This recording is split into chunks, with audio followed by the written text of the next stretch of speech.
Welcome back to my YouTube channel. This is our week 4 no buy check-in. So I'm going to start off by talking about what I spent last week, which was a total of $110.12. Remember that my weekly allowance, my weekly spending budget is by default $200. I give myself $85 for food, $65 for transportation, and $50 discretionary spending. It's usually up to $50, so I can earn up to $50 to put towards discretionary spending by doing things like going to the gym or taking a walk or reading something or having a no spend day. Those are all things that earn me part of my discretionary spending budget. So out of the $200 that I gave myself this week, I spent $110. And that 110, so I arguably have $90 left over in my weekly spending budget. That rolls over to this upcoming week. So now I get $290 and I disperse that however I want, but essentially that's how the whole weekly allowance spending budget works. So starting on January 19th, on Sunday, I spent $18.67. Monday and Tuesday were no spend days. Wednesday was $16.77. Thursday, $27.71. Friday was a no spend day. And then Saturday was $46.97. Now, at first I looked at my $110 total and I thought, that is like shockingly low. I can't believe that it's that low. What did I do this week? And I think two major things factored in to this really low spending balance. The first thing being, I didn't go into the office every single day that I normally do. So I'm usually in the office 3 days a week. This time I only went in one day, so that saves me money on gas. I did drive around a little bit more doing casual stuff this week. So, I mean, not as much as I would have driving an hour and a half to work and an hour and a half back to work twice in one day, or 2 times this week, but enough to put a dent in my tank. And then another factor is my mom. I live with my mom. I live at my childhood home. I moved back into this house to save money on rent. And then I told myself, yeah, I'll get my own place once I'm feeling settled at my job. And then I looked at rent prices and I thought, actually, I would just rather commute into work than pay that much money for a space to live. So that's why I'm living in my childhood home right now. But my mom has this habit of, she likes to buy pre-made meals, like the frozen meals, and she'll make them and then she'll ask me if I want half of it because she doesn't eat the whole thing. So I just get like half of whatever she eats usually, and that was more frequent this week than in previous weeks. And then the flipping of the switch is if I go out to eat, if I go pick up food or something, I will ask if the household wants anything. The household usually does want something. So maybe this week was more like sharing than not. And then the major reason, so I guess 3 reasons, because I think I said there were 2 reasons, but the third reason that this total is so low is I didn't do a grocery run this week, like not a classic grocery one. I bought my classic morning sandwiches, and then I think I just white knuckled it the rest of the way. I didn't even realize I did that. I need to go to the grocery store though. I'll probably do that tonight. So next week's total might be a little bit skewed, or it might look more normal. I'm a little bit intrigued by that. But overall, mentally, I think I'm doing pretty okay.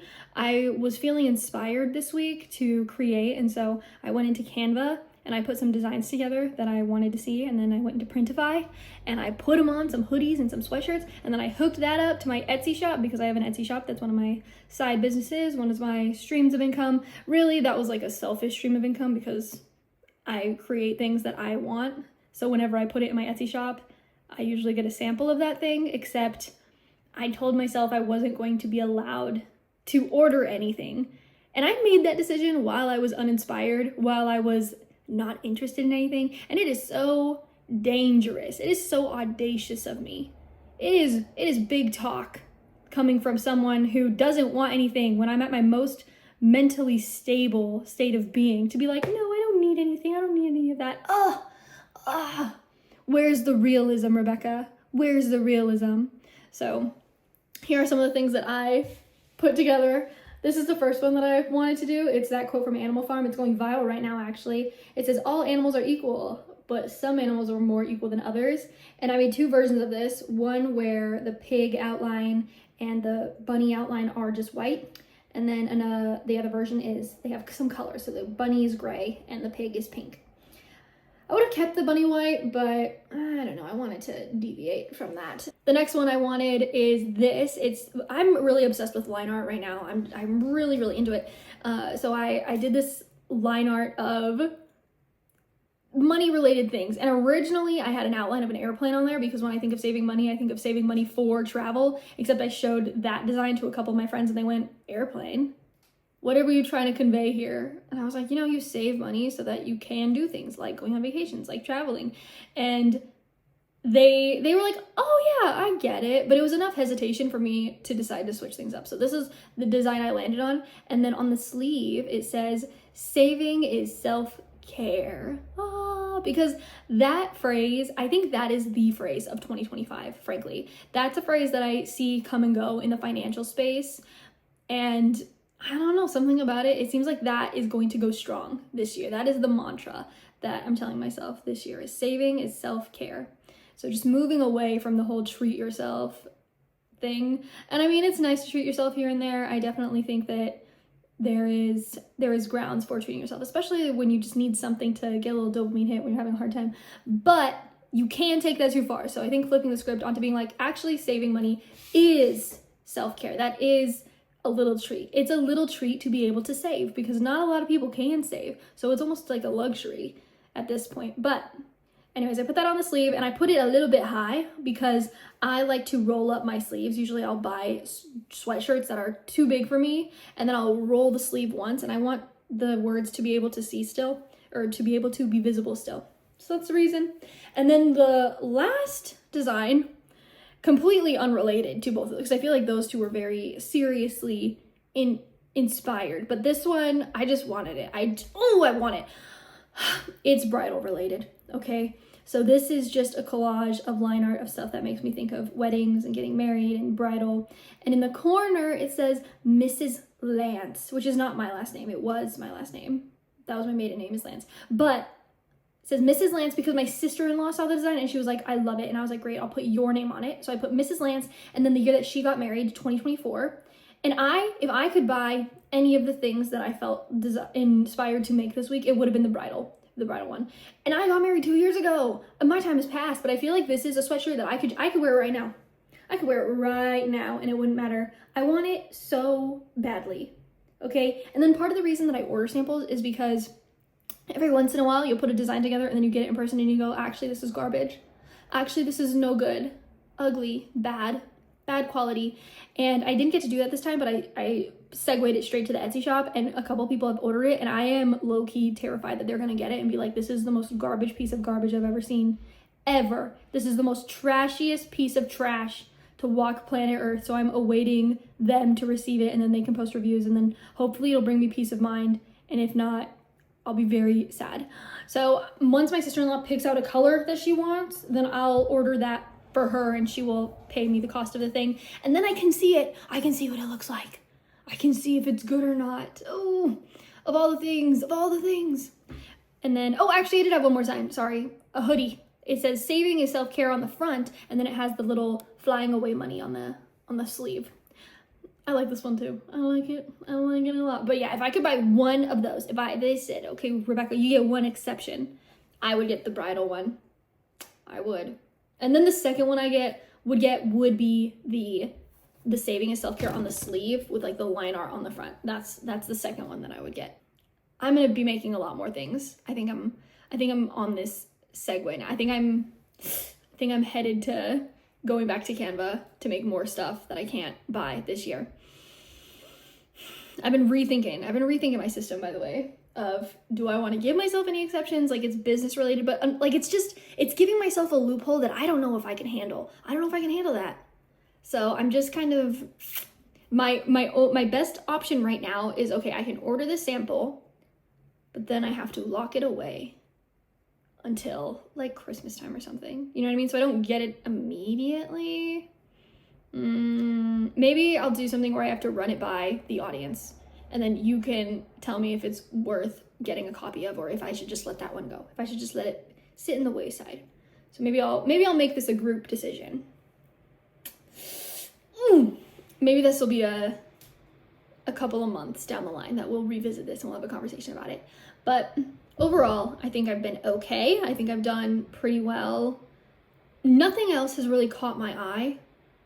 There are some things that I need to buy but are factored in as bills, but you might not count them as bills. So I'm gonna voice them here. So when it comes to skincare and makeup, I'm not trying anything new this year, which means I can guess with great accuracy how much money it's going to take to replenish my face wash and my moisturizer and just like all the things that I use for my daily routine for makeup and skincare. I know how much that's all going to cost, so I count it as a bill, and I set aside money every payday for the bill that it is. So here are the two things that I will be purchasing next week, maybe this evening actually, because I don't like running out of stuff. So the two things I'm going to purchase are my Hourglass lip balm, hydrating lip, whatever they call it. Actually, let me look at what the shade is too, because the shade is so nice. It's $36. I think that this is this is definitely the most expensive makeup. No, not really. I actually have quite a few expensive makeup products, but the fact that I have to buy this every, I want to say 2 months, 2.5-ish months if we're being generous. It's in the shade Haze. So Hourglass in the shade Haze. That makes this the most expensive for me, because the tinted foundation sunscreen that I use is from, what's it called? Color Science. And I think it's around $50, but I anticipate it lasting me like 3 to 4 months. So when you break it down over 3 to 4 months, it's not that expensive. It's still cheaper than buying this lippy every 2 months. And then the second thing that is a rival for most expensive is my Curology moisturizer subscription, because that one, I believe it's $60 every 2 months. So again, it's $30 per month. So that one is more expensive. Curology is my most expensive, period. And then, I do actually, this doesn't really, it falls under the category of skincare, but it's not actually skincare. So my last dermatology visit, she put me on spironolactone. I think it was like 50 milligrams of spironolactone. And I've been doing that for the past month, but I ran out and I need to go pick up the refill. I think it's pretty cheap though. I think it's like $15 for my refill. I think it's made a difference for my skin. She said if I come back next time and my skin is still having a hard time, we might up it to 100 milligrams, whatever the measurement is for that. I don't know if I want to do that, because here's the thing about spironolactone. It addresses hormonal acne, but it's something you have to be on indefinitely. Like, you have to be taking it for it to impact your skin. It's not like you do a round of spironolactone and then after 2 months you're done. Like, you just keep taking it for the rest of your life, is my understanding. Why would you stop taking it? Like, and I don't know how I feel about that. I don't know if I'm willing to have to take a pill every single day for the rest of my life so that I got clear skin. Like, maybe I'll go through a phase where I try not taking it just to see if I still need to be taking it. Yeah, but basically, I don't know how I feel about that.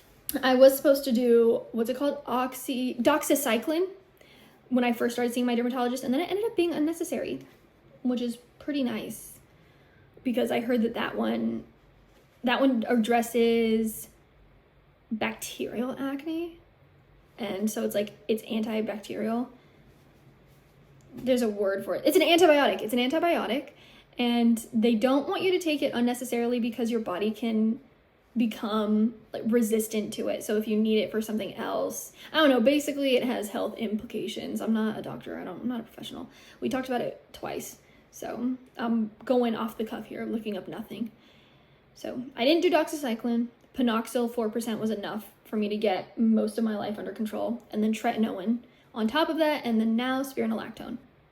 That's where we're at with my skin situation. And I did get a comment from someone when I was going through my no-buy rules, and they said, you should stop going to the dermatologist. And I said, why? And they said, because it's an unnecessary expense, like it's something to cut out. And I'm just thinking, I think that we get tunnel vision on the small stuff that doesn't actually, that's not going to make the biggest difference. Like, sure, if going to the dermatologist was unnecessary, and I hate using the word unnecessary, because you could argue that it is unnecessary to the dermatologist, but it's healthcare. It's a doctor, and I was having severe acne. Okay, and we look at me now, we go, wow, you've come so far. Your skin is so much better. That's so true. But you know what a huge part of that is? Going to the dermatologist. And she schedules my checkups for many months out. Like if I'm trying something new, for example, doing the spironolactone, she goes, I'll see you in 3 months. That's a short period of time. See you in 3 months to see how it's going, to see if we need to change something. But if I see her next time and I go, wow, girl, I'm having a magnificent time, she will suggest scheduling a meeting for 6 months out or 10 months out and ask me when do I want to see her. So she's not scheduling me every single month. And my copay also is $30. So spending $30 on seeing my dermatologist every 3 to 5 to 6 months is not breaking my budget. It's not a make or break for me. It's not pushing me over the edge at this point in time. Maybe if my copay was over $100, no, I would still prioritize that. I would sooner stop going to Pilates than stop going to the dermatologist. My Pilates subscription is $200 a month. That is an impactful sum of money. If I wanted to up my savings, the quickest way to do that would be to quit going to Pilates. But I benefit from Pilates. I like Pilates. It's a luxury. I'm fully aware of that. There are lots of things I could do other than Pilates that do not cost as much as Pilates does. But with the income that I have now, it is fine for me to be paying $200 to go to Pilates. And there are cheaper ways to do it too. You could do ClassPass. You could take less classes. Like, there are ways to have Pilates be cheaper, but I like this studio and I'm willing to pay the $200 to go to it. So that's my little spiel on Pilates and also the dermatologist. And I appreciate the vote of confidence from people saying, like, you don't look like you need to go to the dermatologist. Holy moly. I need to publish my acne journey onto YouTube, because where we started and how far we've come is truly, truly, truly insane. If you want to see that whole saga, all the backstory, go onto my TikTok. It's rebecca.sowden. I have a playlist. It's called My Acne Journey or Acne Journey or something like that. And if you scroll back to the video, which is probably part 1 of that whole series, which is me around this time last year, my skin was so stressed. My skin was swollen. My face was swollen. And all those videos that I have posted too, I think those have the beauty filter on. So what you're seeing is the best the beauty filter could do with what I was rocking at the time. It was horrible. It was such a hard time. So the dermatologist has a special place in my heart. And I will not be taking her off the roster unless she tells me to. Overall, January, my spending is right now $647.21. Really, really good. So arguably, I will be under $1,000 for the entire month of January, not to jinx myself. And this isn't including bills. This is not including bills. Remember that. I like to focus on the things that I personally have the most control over, which is my day-to-day spending. So that's what I put in the full year spending tracker, which is available for download along with my budgeting template that I use. I have those in a bundle because a lot of people want both of them. So I figured I would present you with a deal. And if you would like to make your own, I made mine in Google Sheets from scratch. You can definitely do that for however your brain wants it to look. Definite recommend. But if you would like mine, you can have mine. When it comes to filling out my full year spending tracker, some people ask me if I connect it to anything. No, this thing is entirely manual. Okay, so I go into my Cube Money account, which is what I use to spend on a day-to-day basis, and I look at my activity and I copy paste. Essentially, I type in $16 plus $21 plus $4 to get my totals in here. And honestly, I like that. I like that it doesn't do it for me, because if it did it for me, then one, I would have a lot of skills actually. So it'd be good if I had those skills to make that happen for myself. However, if it just calculated it for me, then I'm not really engaged. I'm not really looking at it. I feel like those numbers mean far less to me if it's hands off. That's why the budgeting apps that do everything for you, I kind of stay away from, because they're telling me gibberish at that point. I want to know. I want to do the calculations myself, period. Ooh, you know what is fun? If I did not use this spreadsheet, what I would do instead is have a written calendar, like one of those ones you put on the wall, and then I would use a calculator and I would count, I would put all the numbers together, and then I would write in my totals. So if I wasn't doing it digitally, I think that's what I would do instead. Maybe I'll do that in addition to what I'm doing now. Maybe I'll do my daily spending total at the start of my journal entries. No, actually, I think that's too far. I think that might deter me from writing in my journal, so I actually won't do that. But it's a fun thought. Anyways, thank you for making it to the end of this video. I hope you really enjoyed it. Here are some things that are upcoming. I still have to do the video on investing, which is going to be about 401ks, IRAs, brokerage accounts. That's going to be a doozy, so it's not going to be quick, because that's a lot of information. And then another project I'm working on is a podcast with my best friend of 22 years. So that is in progress. We are filming and recording things this weekend. So I'm hoping to have that out either sometime this week or over like the next weekend. So this weekend's over, but next weekend I'm hoping that we have the intro episode and the official first episode released. The first episode, we are going to be talking about careers and choosing your degree and pragmatism versus passion when it comes to choosing your career and your work path and your degree. Because she and I did the opposite. I was quite pragmatic and she was quite passionate in her choice. So it's going to be a really good episode. I'm excited about it, and I hope you enjoy that as much as you enjoyed this YouTube video.